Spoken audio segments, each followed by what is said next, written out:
State of Real Estate. Every Friday at 12 noon Eastern Time. Grow your real estate business. You're watching State of Real Estate. Hey, it's 12 noon on Friday, which means it's time for this week's episode of State of Real Estate. I'm John Chrismo, and the show is brought to you by the Tampa School of Real Estate. If you're thinking about starting or enhancing your real estate career, give us a call. The phone number is 813-928-0106. Again, that's 813-928-0106. Our advisors are standing by to answer any questions you have and help you in any way they can. You can also check us out online at tampaschool.com. That's tampaschool.com. Or if you're thinking about taking your real estate exams, whether it's the classroom or the state exams, visit passfirsttry.com for our recommended strategy to pass your real estate exams on the first try.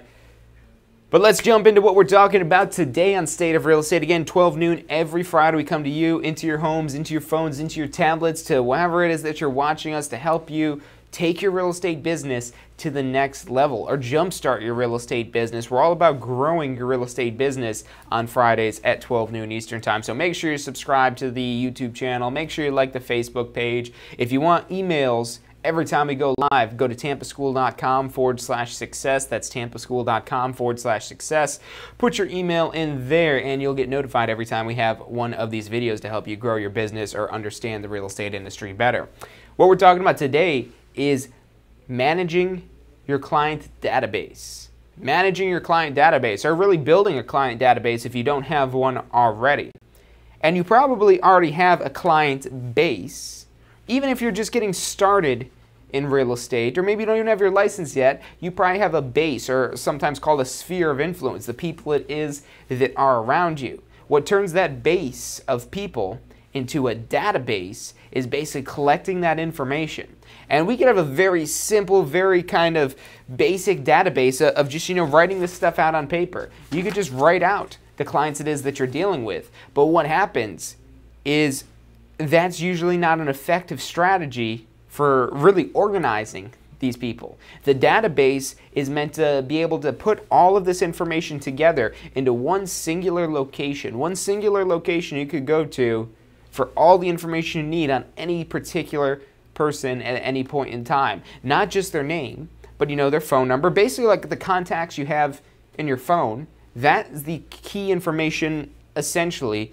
But we're going to be talking about how you can tailor this to your business. Because just knowing how to contact that person doesn't really help you out. And you can also, again, do some basic stuff. Maybe you're utilizing the contacts in your phone, and maybe you're just putting next to, in parentheses, next to people, buyer, or you can maybe do groups in your contacts or things like that. And that's definitely good, but there's still even more you could do. There's ways you could leverage technology for segmenting these people and even being able to send them an email or sending them a text message or being able to keep track of every time you have a contact or an interaction with these people that you're logging that into their file. You could actually even get so advanced as to having a website that actually tracks each individual person's activity on your website. So you could actually even see the properties it is that they're looking at. You could see the articles or whatever information it is that you have on your website, the videos it is that they're watching, the emails that they're opening. So much power you have when you're taking this data about your base of clients. So that's what our database really is meant to do. It's really to kind of keep tabs on our potential clients, potential business, our potential deals. And you could use this for past clients. You could use it for future clients. You want to use it really for everyone it is that you have an interaction with.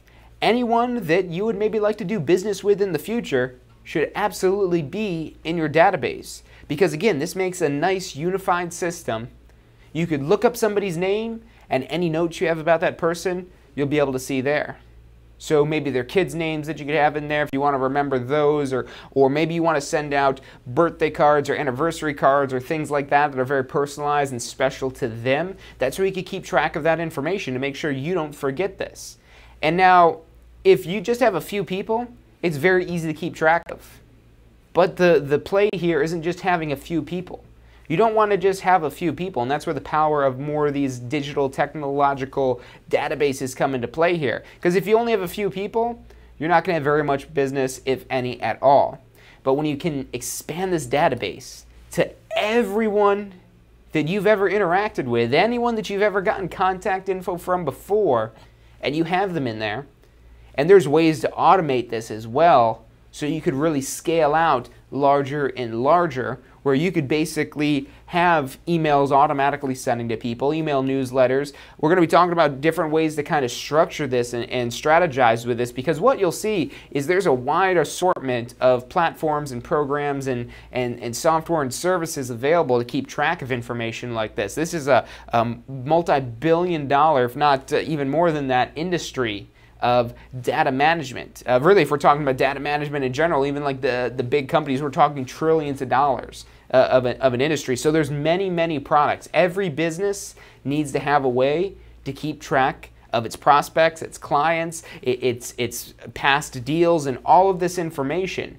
Because not only is this how you stay in touch with people and further grow and accelerate your business, it'll absolutely help you with those things, but it also helps you keep tabs on what it is that you've done, so you can make sure that you're always growing and moving forward and increasing your actual business. So that's really the reason why you need a database. Now let's talk about some specifics of where you could use one of these databases. So let's say you have your past clients, and you want to be able to, so why would you want to stay in touch with your past clients? There's a few reasons why you want to stay in touch with past clients. Number one, and this is another National Association of Realtors statistic, is that every 5 to 7 years,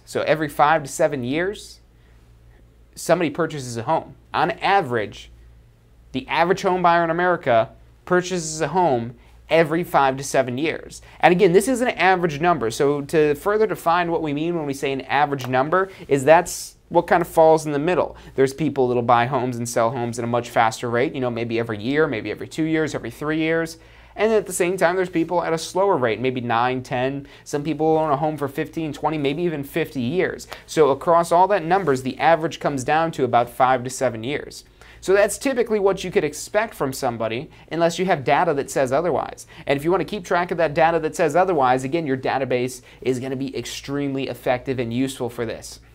What you're able to keep track of is not only when you think it is that they're going to purchase again, or what it was that they've purchased before, or how it was that you helped them, or how it was that you met them, or what information, whatever it is that you want to help actually keep down, so you don't have to leave that up to your head and your brain that's probably going to forget about that information anyways. So you have that all logged into this database. And this database, again, we could automate our follow-up with these clients. It's very easily done with email. Also possible with text messages, or for the more personalized things like sending out an email, or sending a birthday card, or sending an anniversary card, or things like that. It could be set up to give you reminders to reach out to them. So it could give you a reminder, create you a task basically saying, hey, contact this person, give this person a touch, let them know that you still exist, that you're still doing real estate. Ask them, and this is the big other reason why you want to stay in touch with your past clients, ask them for referrals.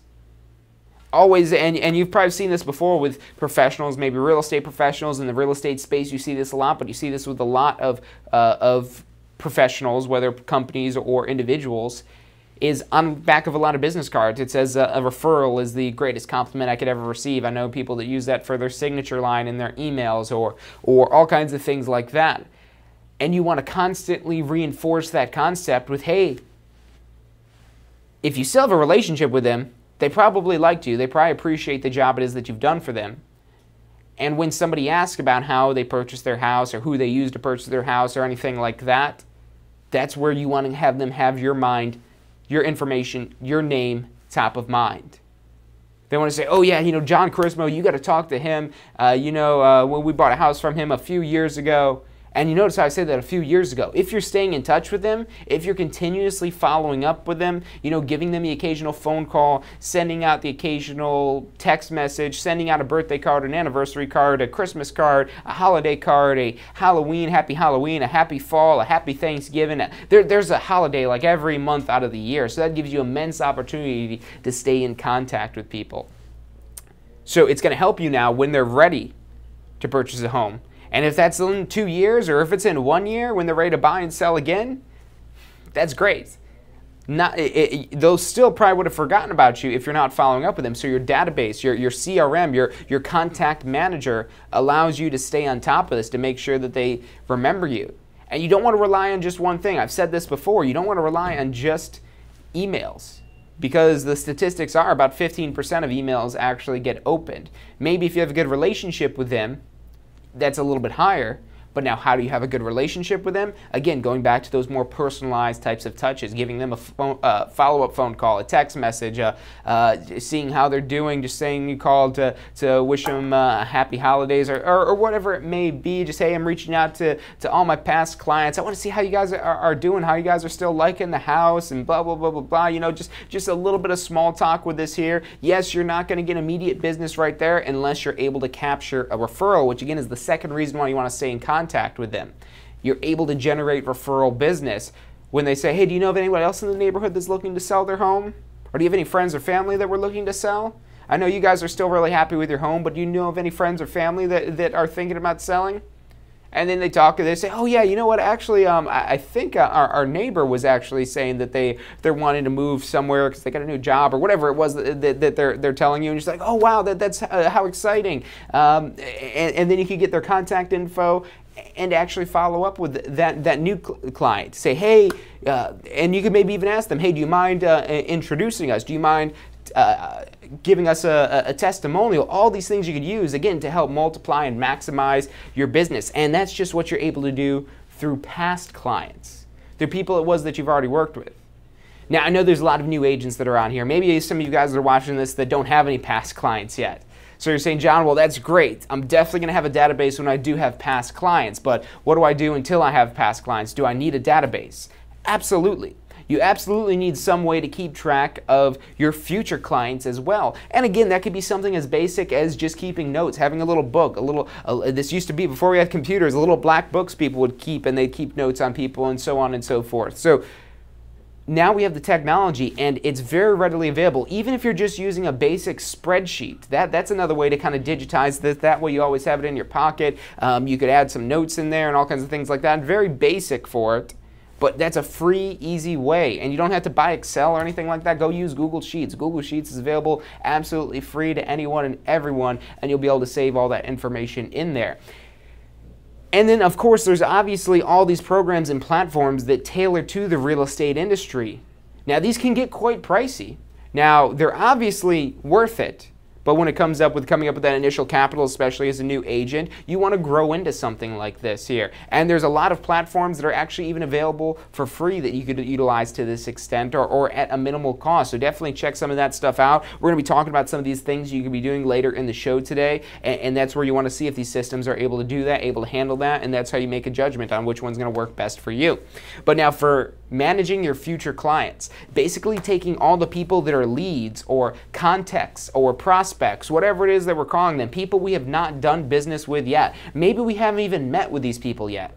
Maybe we haven't met with them. Maybe this is the neighbor of our previous client, our past client. They said, oh yeah, our neighbor's actually thinking about selling their home. Great. What's their phone number? You have a little bit of a conversation with them over the phone. Hey, your neighbor Bill was telling me that you guys are thinking about selling. I actually helped them sell their home just a few years back and helped them buy the one that's right next to you now. When were you guys thinking of moving? When are you moving? Where are you moving to? Just getting some basic information like that. You put that in your contact database, and they put maybe down there that, hey, look, not looking to move for 6 months. And you know, you don't want to dismiss that right away. Oh, 6 months, yeah, I don't have time to wait for that. I need business now. No, you put them in your database, and you keep track of this, and you're able to set reminders. In 3 months, follow up with them. Hey, you guys still looking about moving in about 3 months? You should probably start thinking about getting this ready now. Would you like me to come over to do a pre-consultation, things like that? Because you want to follow up with these people. Even if they're 6 months out, a year out, whatever it may be, you want to stay in touch with them.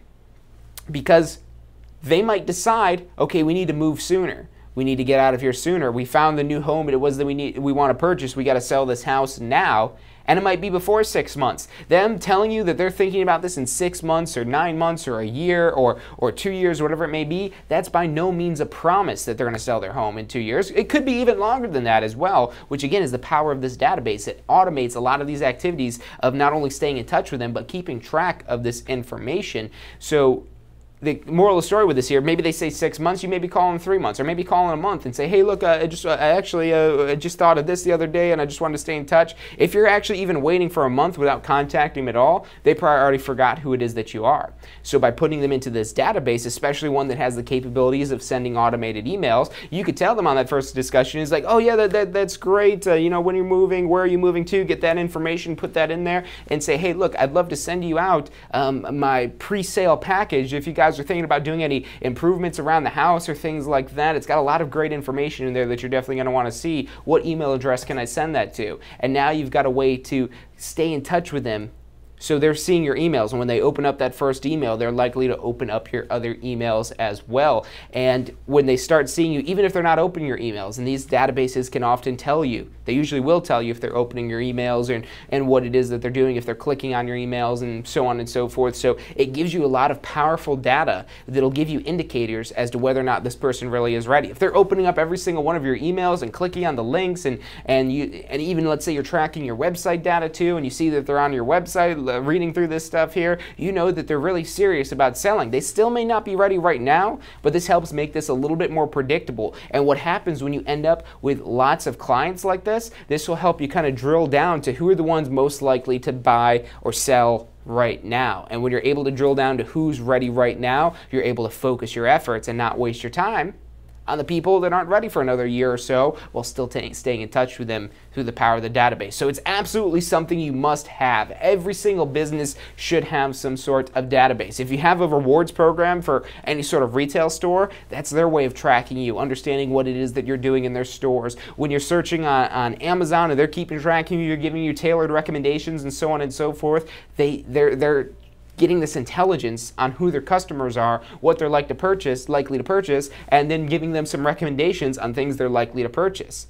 And they're able to do this when they have the relevant information. They've got thousands and millions of products on sites like that, and they're able to tailor it down and nail and drill it down to just those things they're most likely to purchase. So you want to use that same power, and the database will let you tap into that. Now we're going to talk about some other things in the database. We're going to be talking about the ways that you could stay in touch with your database, how you could segment and break up your database to make it more effective, because if you're just sending out one generic newsletter, yes, that's good.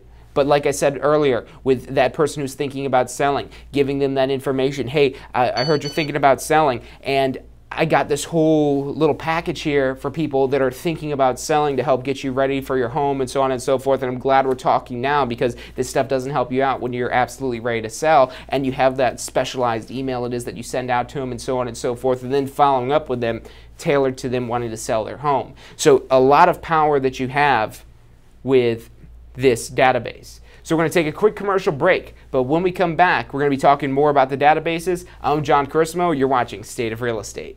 Have you been thinking about starting a career in real estate? Enjoy an entrepreneurial lifestyle that allows for schedule flexibility with unlimited income potential. In real estate, the sky is the limit, and what you put in is what you get out. Learn more about a career in real estate at tampaschool.com. Did you know that statewide, only about 50% of test takers pass their state exam on the first try? At the Tampa School of Real Estate, we've broken down passing the class and state exams into 4 simple steps: learning the information, reinforcing the information, testing your knowledge, and being confident and prepared. View the details of the full strategy at passfirsttry.com. That's passfirsttry.com. Do you want to incorporate studying for your real estate exams into your busy schedule? Now you can review the key topics you need to know to pass your class and state exams with our MP3 audio review. Simply pop in your headphones or connect to your car to reinforce crucial information while you exercise or drive. Listen to the first unit for free at mp3audioreview.com. That's mp3audioreview.com.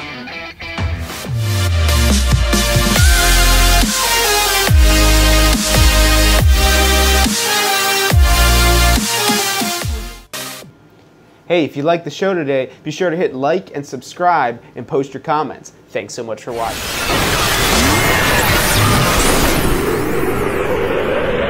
You are watching State of Real Estate. Every Friday at 12 noon Eastern Time. Grow your real estate business. You're watching State of Real Estate. Hey, welcome back to this week's episode of State of Real Estate. I'm John Chrismo, and the show is brought to you by the Tampa School of Real Estate. If you're thinking about starting or enhancing your real estate career, go to tampaschool.com or give us a call. The phone number is 813-928-0106. Again, that's 813-928-0106. They're standing by to answer any questions you have and help you in any way they can. And if you're trying to pass your class or state exams, for our recommended strategy to help you pass on your first try, visit passfirsttry.com. Again, that's a recommended strategy to help you pass your exams on the first try. Definitely want to check that out. We've got a lot of tools in there that drill down to making sure you know the key topics that could be tested on your class and state exams. So definitely check that out. That's passfirsttry.com. What we're talking about today, topic that I really enjoy, because this is a very kind of business development, and this is one of the things that apply across the board. We're talking about today specifically in terms of the real estate business and realtors and sales associates and brokers and whoever's a real estate professional, how you could utilize a contact database. And that database, again, is basically taking your base of people, your sphere of influence, the people that your client base, and putting data with them. So you could have actionable insights, ways to actually drill down to, okay, this person's likely to buy, let me send them this email, let me give them this phone call, let me send them a text message, let me mail them something, or it gives you all the data to really make you smarter about how you're following up with people. Because let's say you've got 1,000 people in your database, or you've got 1,000-person base of people. Let's say you don't have the database, you've got 1,000 people. Trying to stay in touch with them and keep tabs on every one of those 1,000 people, even if you've got a photographic elephant-like memory, that's going to be very, very difficult. I have a hard enough time keeping track of 2 or 3 people, let alone thousands of people. And again, that's where your database comes into play. It lets you put down notes about people. You could have things like their birthday, their anniversary, all this kind of basic contact manager type of things. But then there's much more powerful systems that are available, ones that allow you to do email sends. One of the ones I would definitely recommend you check out, it's not going to be perfect for everyone, but you know, MailChimp, a Weber, Constant Contact, all of these different programs that are set up for like an email newsletter type of thing. But what I would really challenge you to do with this, with your database, so again, we're trying to find actionable data, so we can kind of almost group our contacts together. And when you're able to group or segment your contacts together, you're able to send them specific marketing, specific material, specific information that applies directly to them. And if you want to see a better return on your investment from your outreach to your contacts, you want to segment and specialize the information directly to them. So for example, let's say that you have a list of people selling their property. You have a list of home sellers, people that want to sell. It wouldn't make too much sense to send them first-time home buyer information, or send them information, oh, you could save more money with buying a home than you do with renting. They already own a home. Why would that be practical to them? They'll think that, oh, look, this person doesn't know, don't they know we own a home, and they'll just think that you're dumb. So you want to be very intelligent with the information it is that you're sending, who it is that you're sending, knowing who that person is, and knowing what message it is basically that you need to relay to them. So again, if they're thinking about selling their home, that example that I gave earlier in the first part of this show was, hey, I've got a packet. I know you aren't ready to sell right now. I completely understand that. I'm glad actually that we're talking right now, because there's a lot you could do to get ready beforehand for when you're ready to sell, to help you sell your home as quickly as possible for the best price possible. And now all of a sudden they're listening. They're, okay, well, yeah, I've thought about selling my home. And that's the boat you find most people in. Unless they're saying, hey, I just got a job, I need to move, or I need to move, I already bought a new home, or I just need to sell this home and I need to get rid of it as soon as possible. Those people are ready to do business right now. And there's not much you have to do in terms of following up with them in order to get this business. But the people that are saying, oh, you know, and this is what you're going to get a lot of the time, probably 80–90% of the time, people are going to say, oh, you know, I've thought about selling, or I've thought about buying, but, you know, I'm not sure if I'm ready yet. Completely understandable. Yeah, most of people take 6 months to a year sometimes before they're actually even ready, where they're thinking about this. So you reassure them that they're not alone, that they're not crazy, that you're willing to assist them even though they're not ready. And when they see that you're willing to assist them, even though there's no immediate commission in there for you, they're like, wow, this person is really genuine. This person really cares about my needs and my goals and my ambitions. And when you have that type of relationship, it makes your job a whole lot easier when you actually go to get a contract signed, to get a listing agreement signed, to get a buyer brokerage agreement signed, to actually do some sort of deal with them. So you absolutely want to try building this rapport ahead of time. You don't want to say, oh, well, call me again in 6 months. If you leave it up to them to call you, they're either going to call somebody else or somebody else is going to call them, and you're never going to get that business.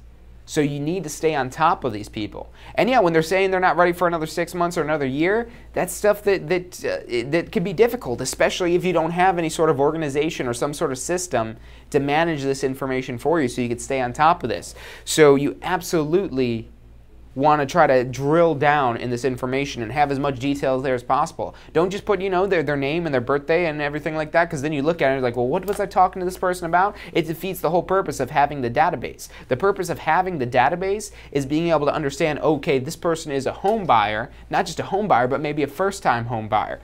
And they're looking for homes in this specific area. So you've got all these details here. And like I said, there's the website platforms that are out there. There's a lot of great website platforms. Most of at least the good IDX type of websites, an IDX website are the websites that you see, like our brokerage websites, where there's listings available, there's homes available, where you can search the MLS, basically is what they say it is. Very similar to kind of how like Zillow works, except for it's branded as an agent's own website. And those are really powerful tools when you can get people on there. Like I said in last week's episode of State of Real Estate, we were talking about, the how to choose your broker stuff and so on and so forth.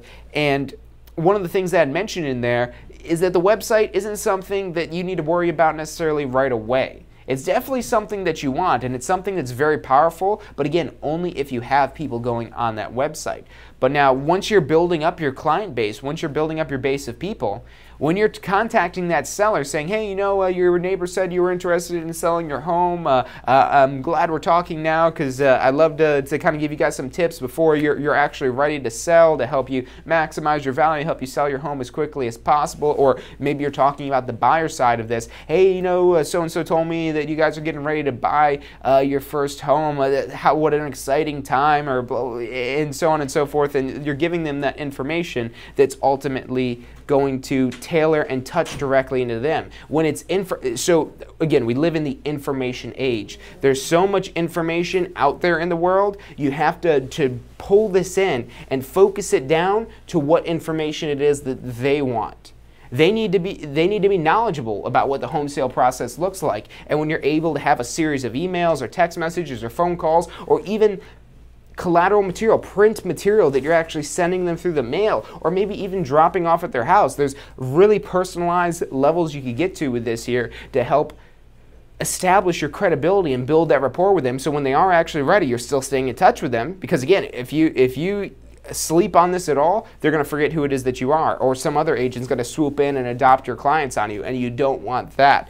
But just to give you some ideas of how you could segment this to really kind of tap into certain ones, let's talk about the seller side of this. So for the seller side, we have our highly motivated sellers. So our highly motivated sellers, you still want to have them in your database, even if they're ready to sell right now, unless you're having an appointment with them this afternoon or within a couple of hours. And even then, you want to say, hey, look, I want to send you out this pre-appointment package here that's got some information here that you're definitely going to want to check out, because that way, whatever happens, even if they are highly motivated, that they don't end up signing that agreement right then and there, that you're able to give them some information and start following up with them to get them to sign that appointment. And that's your low-hanging fruit, these highly motivated buyers and sellers.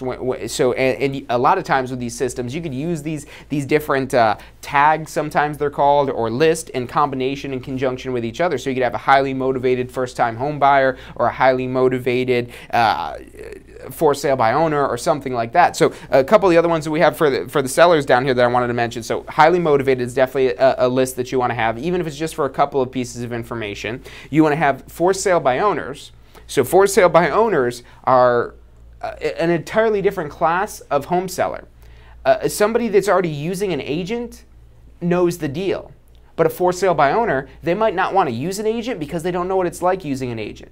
They might think they have to pay money up front or have all these misconceptions and myths about using a real estate agent, and it's your job really to educate them on that. The for sale by owner, I would say, would be the one that would probably be most receptive to the education because they're trying to do it on their own. And when they start doing this education, they're going to do one of two things. They're going to really buckle down and try to learn all this information, or number two, they're going to be like, hey, look, you seem to really know what you're talking about here. I'm really overwhelmed with this here. Can we maybe negotiate a rate that's not too excessive or something like that? And all of a sudden, you don't just have your foot in the door, you've got your whole body in there having an appointment, giving them, maybe you give them a little bit of a discount or something like that, but at the end of the day, you're getting the business. So for sale by owner, and you can see how you could tailor and structure this directly to that type of client. You have expired listings. So expired listings are a big way to generate some new business. And if you're putting them in your database, because what happens a lot of times with the expired listings is they're not ready to put their property right back on the market right then and there. Maybe they've waited 6 months or 9 months or a year or 3 months or whatever that time was that they had the property listed. An expired listing is a listing that sat on the market and never sold. So they might not be ready for it. They might not have the equity in the property that they need to be able to sell it, because they might want to net a certain amount. And in order for them to net that certain amount, they have to sell it for a price that's above the actual market value of the property. So that might not actually result in business right now. Even though they tried to sell it, they might not be ready to actually sell right now. They might just want to wait on it. They might want to wait till they pay down their mortgage a little bit more. Perfect opportunity to have them in a database to follow up with them, to kind of show them really now, in this case, who you are as an agent, how you might be a little bit better than the agent they had used previously or whatever it may be. So that's our expired listings. Another one for sellers, and this goes for the buyer side as well, is your past clients, your past sellers. Now, past seller may be different than a past buyer, or maybe you had both past sellers and past buyers. And maybe you do something like, maybe you have some sort of like, almost like where you're taking like a picture. A lot of agents you'll see will do a picture with their clients. Oh, we're closing on this property, or we just got their home sold and things like that. And maybe you send them that picture, but then you keep selling them, sending them more pictures of more people you help sell their home. You say, oh, help them sell their home in this many days, and like, wow, look, you know, John's still on it, John's still doing real estate, you know, I liked him, we want to use him again when we sell our home later. And when they have that mentality, especially after you've been following up with them, that's going to really prime them for offering you referrals of people it is that they know they want to buy or sell or whatever it may be, wherever they need a real estate professional to say, oh yeah, you know, John's our guy, you got to talk to him, he's the best in the business, he sends us emails all the time of all the people he's helped out, and he does a great job, very professional. And that's the types of things that you want your past clients saying about you. And a lot of this, you have to program them to say those things about you. As funny as it may seem, you have to really show them, you have to tell your story effectively to show them really that, hey, look, not only you weren't some sort of rare occurrence. Not only did I do a great job for you, these are all the other great people I've done great jobs for. And when you show that, not only are they more likely to use you again, they're also more likely to send you referral business as well. So you definitely, your past sellers and past buyers, you want to tailor that a little bit more. These ones don't require quite as much specialization to them. It's definitely going to be a lot less salesy with these types of correspondences that you have with them, the emails, the phone calls, and that's why you want to keep track of who these people are. So you're not calling up your past client and say, hey, are you guys ready to sell? No, you're not? Oh, well, that's right, you did move in there 2 months ago. Yeah, I guess you're not ready to sell yet. You don't want to look like an idiot, because when you look like an idiot, you're not a professional. Professionals know what they're doing. It's like the professionals, it's like they could read your mind. And they read your mind because they know what those data points equal out to in their business. A professional realtor, somebody that really knows their business, will know what kind of indicators will mean what things with their clients. And that absolutely means nothing if you can't remember or effectively keep track of with a database this information. So your database is very powerful for that as well. Over on the buyer side, we've got some categories you could tap into. The first-time home buyer was one that I've mentioned already. So if you're dealing with people that, you know, they want to buy a home, again, now this is more of an education process. This is where you're educating them. This is what the home buying process looks like. You're not paying for my commission. It's the seller that's already pre-negotiated to pay me a commission, so it's not going to cost you any money for my services. You will have to pay some closing costs. Going into these types of details, the tax savings they could get, they could write off and deduct their mortgage interest, their property taxes, all these tax deductions that they're missing out on because they are renting. or maybe the equity buildup. And maybe even if you have a past client and you're saying, oh, one of my past clients, they bought their home at this price, it's already gone up to this much, and they've got this much equity in their home. If they were to sell that home today, they'd be able to walk away with $200,000 that they can now use as a down payment for their new home or whatever it may be. And that gets people excited. But part of that, again, is you're educating on them on what's possible and what opportunities are available through home ownership. So that's definitely how you want to tailor that message for a first-time home buyer. But now if you're taking that first-time home buyer message and sending that same information to somebody who's not a first-time home buyer that's bought a home before, they're like, what do they think? I'm stupid? I know all this stuff here. So again, it's a different tone. It's a different type of correspondence you're having, a different interaction based on the different clients. And that's where you want to, again, tailor and structure your database toward that. Another big category for either one of these two sides, sellers or buyers, is the investor. The investor has very different information that they're looking for. And again, if you're talking about past clients that you've worked with, you don't want to tell an investor about a first-time home buyer. They're like, oh, look, I'm not a first-time home buyer. I don't care about first-time home buyer stuff. I can't do this and that, and I have to pay capital gains if I do this. And so you want to give your investor different information. Maybe sending information, educating them about a 1031 exchange or all these different ways. And really, a lot of this comes down to your specialization, because you might not ever deal with investors, so you might not ever have to have one of these investors databases or segment set up in your system. Really, it comes down to who are your clients and what information do those clients need. We're going to talk about some ways to effectively implement this after the next commercial break. I'm John Carissimo. You're watching State of Real Estate. Have you been thinking about starting a career in real estate? Enjoy an entrepreneurial lifestyle that allows for schedule flexibility with unlimited income potential. In real estate, the sky is the limit, and what you put in is what you get out. Learn more about a career in real estate at tampaschool.com. Did you know that statewide, only about 50% of test takers pass their state exam on the first try?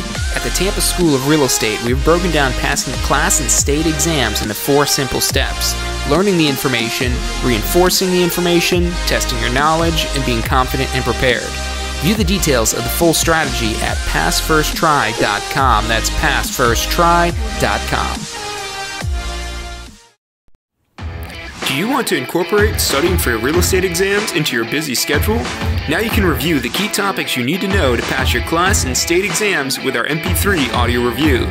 Simply pop in your headphones or connect to your car to reinforce crucial information while you exercise or drive.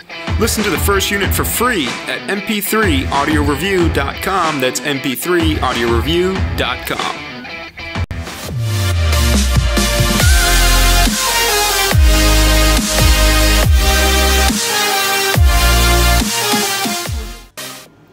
Hey, if you like the show today, be sure to hit like and subscribe and post your comments. Thanks so much for watching.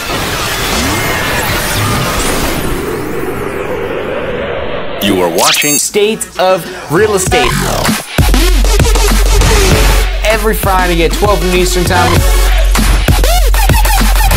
Grow your real estate business. You're watching State of Real Estate.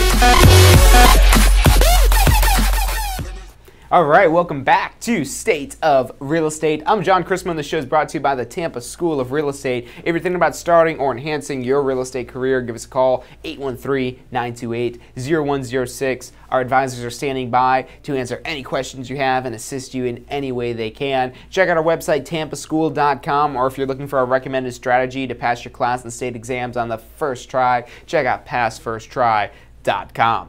But let's get back into the topic we're talking about today. And again, this is a topic that I really enjoy because I really love the aspect of really building the business, building out a business system, building something that's going to be greater than what you're doing today. When you're out there holding an open house, when you're out there door knocking, if you're making cold calls or anything like that, those are great things that are going to get you business right now. But something like building your database, this makes it possible for you to scale your business larger and larger and larger and larger.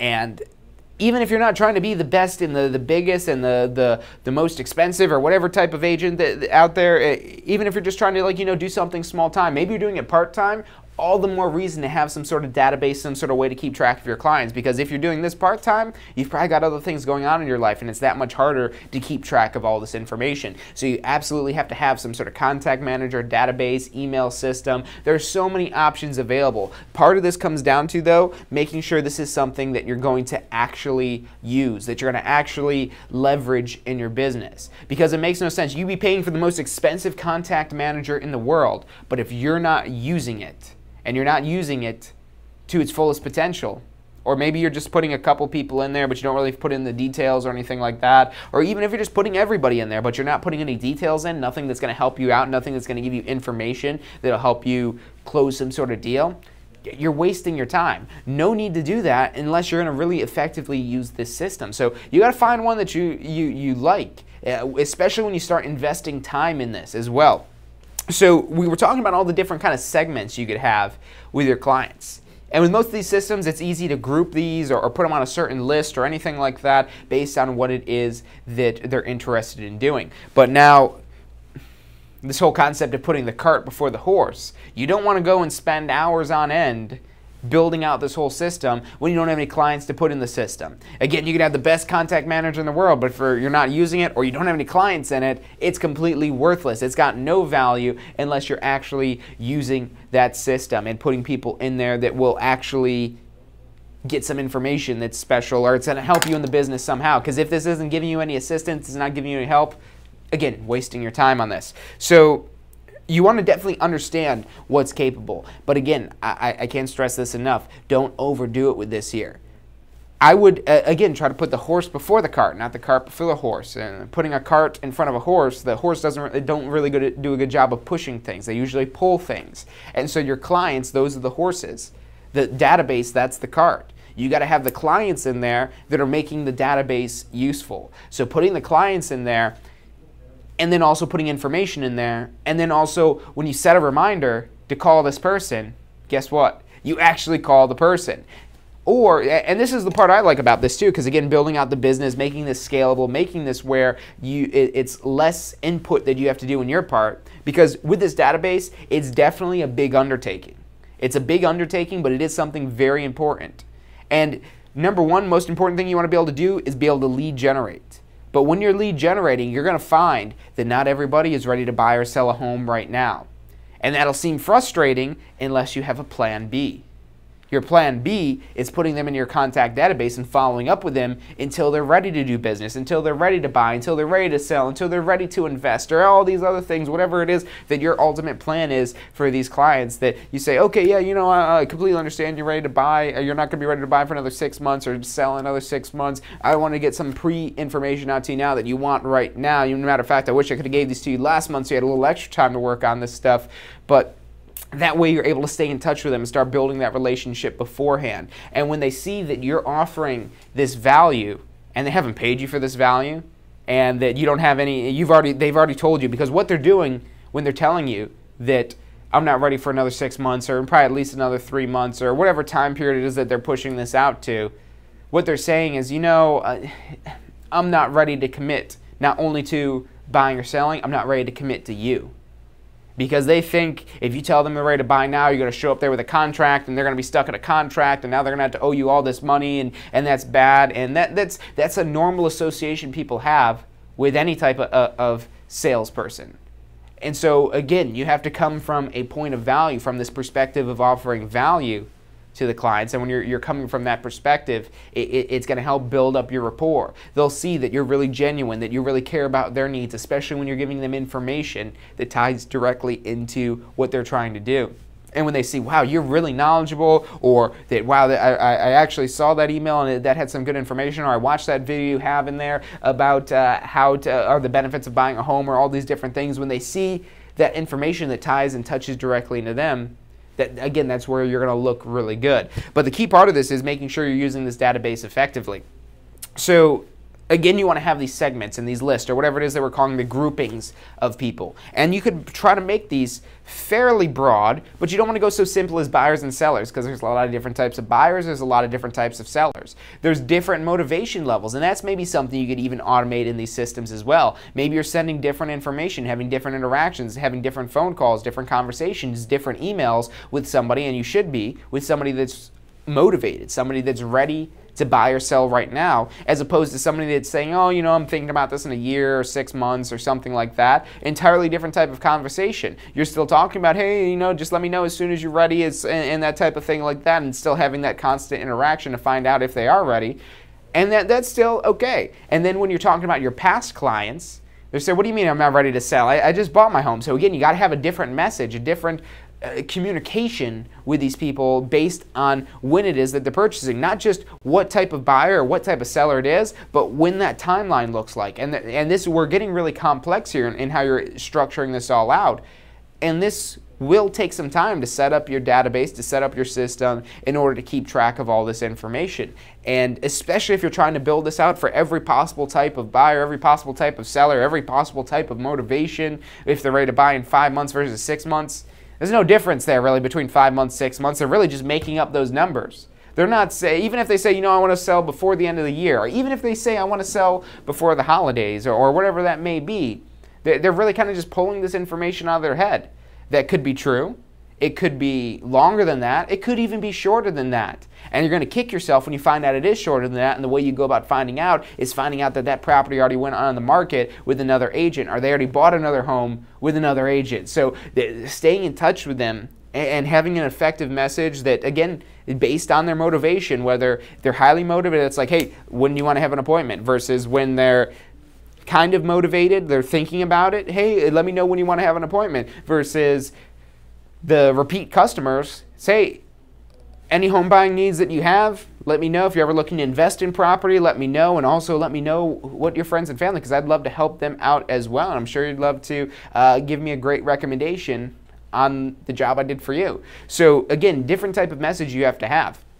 The key thing I would say for this year, especially if you're a new agent and you don't have that large of a base yet, is to start putting your people in there and asking yourself, okay, what kind of person this is. A lot of these systems will allow you to go in and just basically set up this list. You could just say, okay, this person's a first-time home buyer. You could put that in there and just say this is a first-time home buyer, put them in a first-time home buyer group, and that's all you have to set up. And then as you, let's say, create emails to send to them, or there's certain phone scripts that when you call them, you want to read off of this certain script or something like that, that's the stuff you could build out as you go. And that's where this is really effective, where you could build this as you go, and then you can kind of tweak and hone this and make it perfect for that type of individual. So the key thing here, I would say, would be to build this out as you go. You don't want to invest, just like you can't know everything in the real estate industry, and especially if you try to learn everything, all the information in the real estate industry before you do a deal, you'll never end up doing a deal, because you're never going to end up learning everything. You're never going to build the perfect database, the perfect contact manager, whatever it is that we're calling it. You're never going to have it absolutely perfect.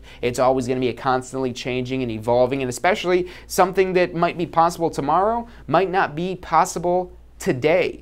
And even if you think it's perfect right now, there might be new technology that comes down the road that makes it more possible. Now you're able even to send automated text messages and things like that, depending on the type of system you have. You could leave voicemails. There's services like Sly Broadcast, which is a really neat tool. It lets you basically skip the ringing on a phone and just send out a voicemail to somebody, and not just to one person, but you could record one voicemail and it'll automatically leave a voicemail on 100, 200, 1,000, however many people it is that are in your list, on your database. You put the phone numbers in there, you record your message, hey, you know, I know you're thinking about buying a home, and you're kind of going back and forth between buying and renting. I'm actually having a first-time home buyer seminar this weekend. We've got a lot of great vendors there that can help make your dream of home ownership a reality, and we're going to have a lot of great information and education that will help you understand the home buying process and really make a good decision as to whether or not home buying is for you. Come this Saturday, 11 a.m. at 123 Main Street, or whatever it is. And you can leave a message like that,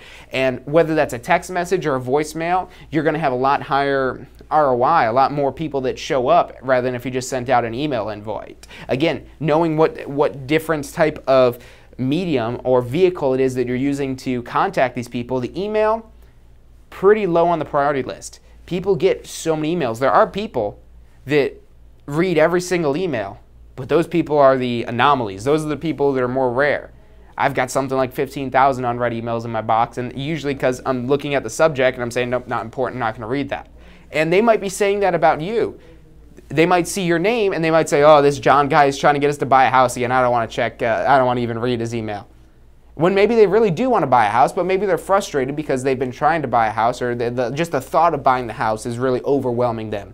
But then if you send them a text message, it's something like 97% of text messages get read. And same thing with voicemails. Very high likelihood that they're going to check your voicemail, that they're going to listen to your voicemail when they can hear your voice and you're sounding reassuring. That's the great part about the voicemail, or even just talking on the phone, talking directly with them one-on-one. When they hear your voice, you could have a tone to your voice. You could talk with a smile on, and you can make it sound very optimistic and how great it is and how you're going to want to come. There's a free lunch at this home buyer seminar. You have to be here. You can see how that could come across great in a phone call, but it's hard to make that type of tone in something written, like a text message or an email. But again, depending on what message it is you're trying to get across, there's going to be different mediums that are better for certain types of messages. And sometimes, like having that actual personalized phone call, that one-on-one phone call, that's going to eat into your time. And that's not quite scalable. And what we're trying to do with the database is try to scale out our business. So using these other tools to automate more of this. And now when you're first getting started out, I don't want to confuse you guys, because when you're a new agent or you're just starting out or you're just starting to build up your client base, you don't necessarily need to invest, because it's going to cost money for all these systems that automate this process for you. Yes, and the reason why they charge money for this is because it helps make your job easier. It takes some burden off of you. It's like hiring a person, that person being a computer, to go send out emails to all these people, or hiring somebody to leave voicemails for all these people, or hiring somebody to send text messages to all these people. So there is a cost typically to these automation systems. And again, if you have just a couple clients, you could probably copy and paste text messages or have that same phone call 5 times, and there's no need to have some sort of automated system or automatic dialer. That's another thing that's really cool with a lot of the automation things. If you are trying to have those personalized one-on-one conversations, the problem that you run into when calling people is not everyone answers their phones. So there's these automatic dialers that you could use. You upload your list of phone numbers and it automatically starts dialing people. And it just keeps dialing people until somebody answers, and as soon as somebody answers, it rings on your phone and it connects you. And you might say, well, what if 2 people answer at the same time? So there's actually some really sophisticated systems I've seen where it's actually where you could record some sort of message in there in case you don't answer right away. And if you're really sly about this, you could say something along the lines of oh, hold on, I'm going to call you right back. I can't hear you that well. And then you call, it says that this person answered and you're able to call them. So you could get really, really sly and clever and sneaky almost, to a certain extent. That's where you're maybe getting more in the lines of a telemarketer, and you might not like something like that. And again, not every little detail it is over here is for everyone. You might prefer those one-on-one types of conversations rather than pre-recorded calls or things like that. Whatever it is that you want to do, get out there and do it. And again, this database is designed, and there's so many available, but the key purpose, the reason why these databases exist, is to help make your job easier. Even if it's just managing and organizing the information for you, because it's very effective and essential that you have this information organized in a way that makes sense to you. So definitely have something at least just to organize the information, and then as your business grows and you have the right communications that you want to send out to certain people, you could start throwing in there all these automations, whether it's text messages or emails or phone calls or voicemails or all these other tools that are available. Again, going back to the print mailing, we haven't touched on that. We talked about it a couple times, but we haven't gone much detail with that, but that's a huge way to actually go out there and start adding some extra value. Maybe you're sending them a package in the mail, some sort of booklet almost of papers, or of even if it's just a flyer or a couple pages of recommended tips or things to do. The reason why so many emails don't get opened is because there's so many emails. And the reason why there's so many emails is because it's free to send out these emails. Whether it's you or that's manually sending it, or very, very cost effective if you even have an automated service sending this out. And that's why there's so many emails, and there's these spam emails and so on and so forth. If we're talking about physical mail that comes in your mailbox, yeah, there's still a lot of junk mail. A lot of all like these little cheap little flyers and things like that, but people could usually weed their way through those pretty quickly and get rid of all those junk mails. And then if they see a nice little letter that's addressed personally to them with a little stamp on it and everything, and they're like, oh wow, look, I've got a letter, And they open it up, and then they see, oh, it's John. He sent me this thing he was telling me about things we need to know to sell our house. I'm gonna save this and I'm gonna look at it. And even if they don't ever look at it, they saw you had that impression on them, and you had that physical impression in front of them instead of just a digital impression. Showing up on their phone screen or the computer screen isn't worth as much as actually showing up in person. Really, the best thing you could do is actually show up in person, but the next best thing you could have to that is showing that piece of paper that's got your name, your logo, your picture on it, and all that type of stuff, so they could start to see that you're really real. You're not just some sort of over-the-phone internet scam con artist or something like that. If you show up there in person, that makes you a lot more genuine, which is going to build your relationship, which is ultimately going to make it a lot easier for you when they're ready to actually do business with you. We're going to take a quick commercial break. When we come back, we're going to cover a few more things about this database, a few last tips I want to give you guys. I'm John. Have you been thinking about starting a career in real estate? Enjoy an entrepreneurial lifestyle that allows for schedule flexibility with unlimited income potential. In real estate, the sky is the limit, and what you put in is what you get out. Learn more about a career in real estate at tampaschool.com. Did you know that statewide, only about 50% of test takers pass their state exam on the first try? At the Tampa School of Real Estate, we've broken down passing the class and state exams into 4 simple steps: learning the information, reinforcing the information, testing your knowledge, and being confident and prepared. View the details of the full strategy at passfirsttry.com. That's passfirsttry.com. Do you want to incorporate studying for your real estate exams into your busy schedule? Now you can review the key topics you need to know to pass your class and state exams with our MP3 audio review. Simply pop in your headphones or connect to your car to reinforce crucial information while you exercise or drive. Listen to the first unit for free at mp3audioreview.com. That's mp3audioreview.com.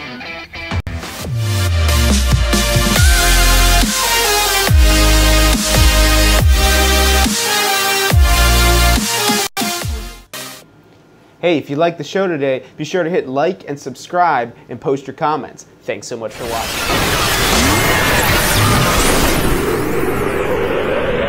You are watching State of Real Estate. Every Friday at 12 noon Eastern Time. Grow your real estate business. You're watching State of Real Estate.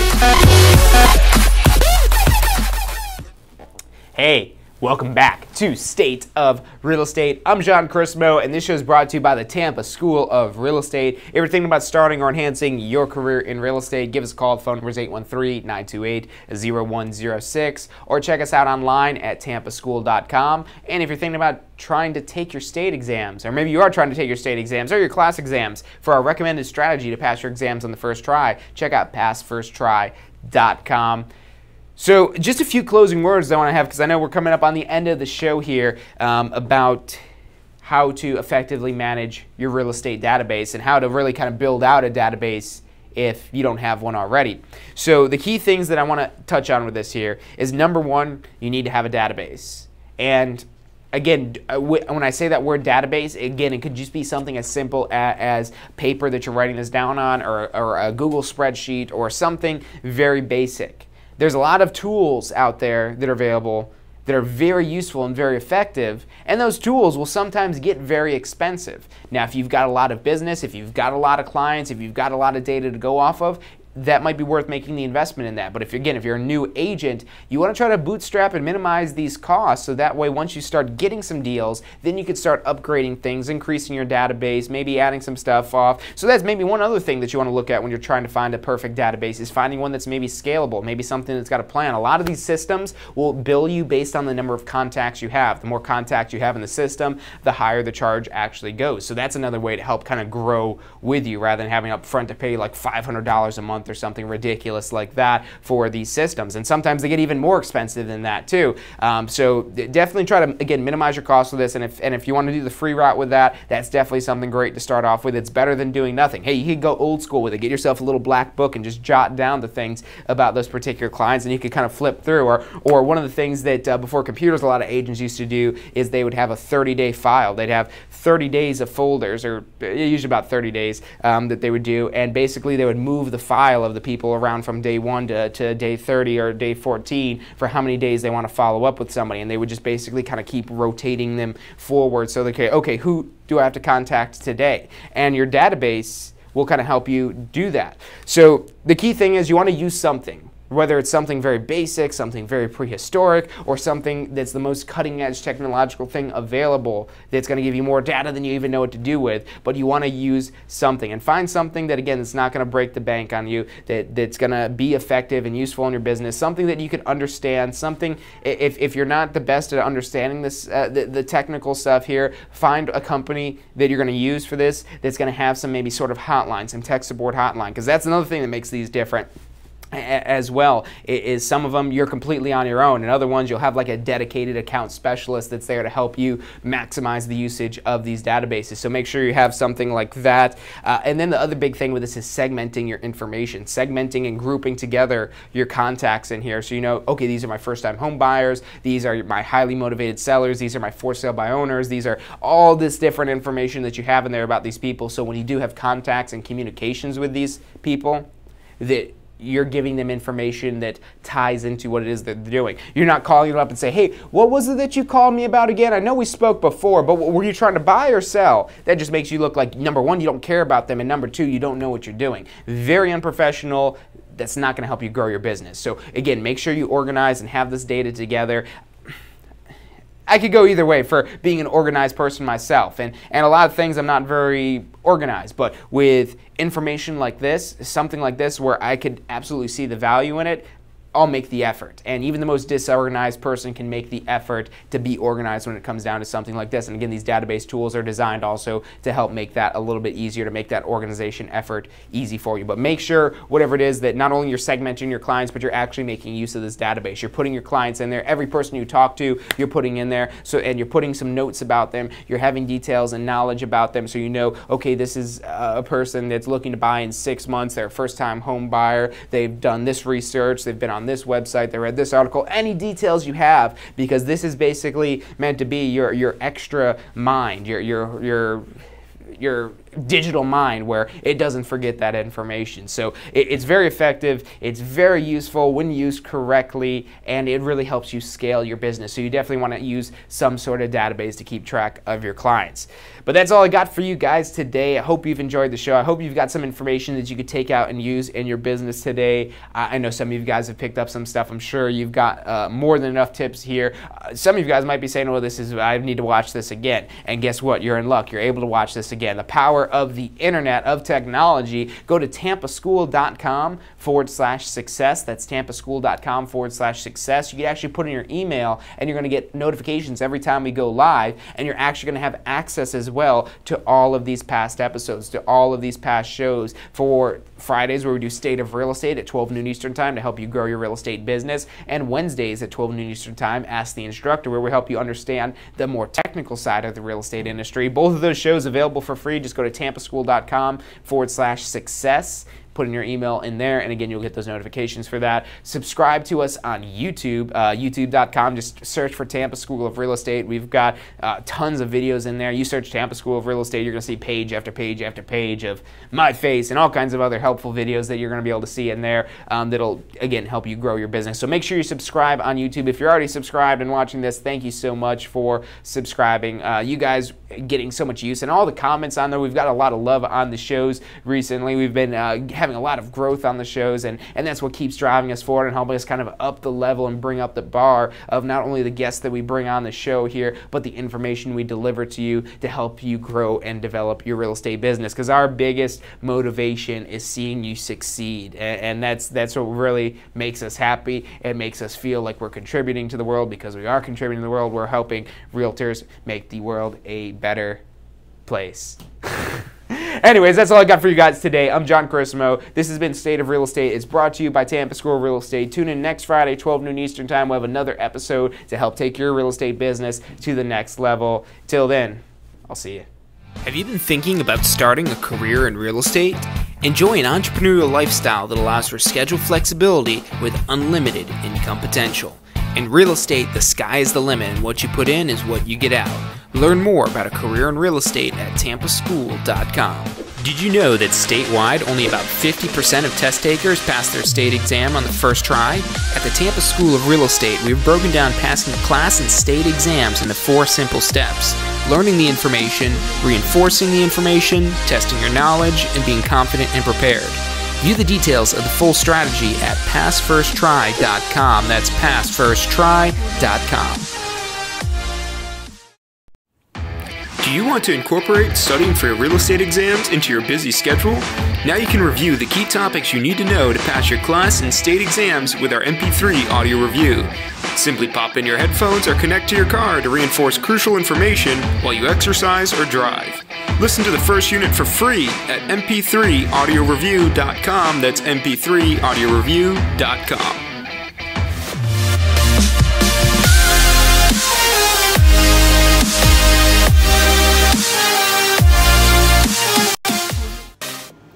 Hey, if you liked the show today, be sure to hit like and subscribe and post your comments. Thanks so much for watching.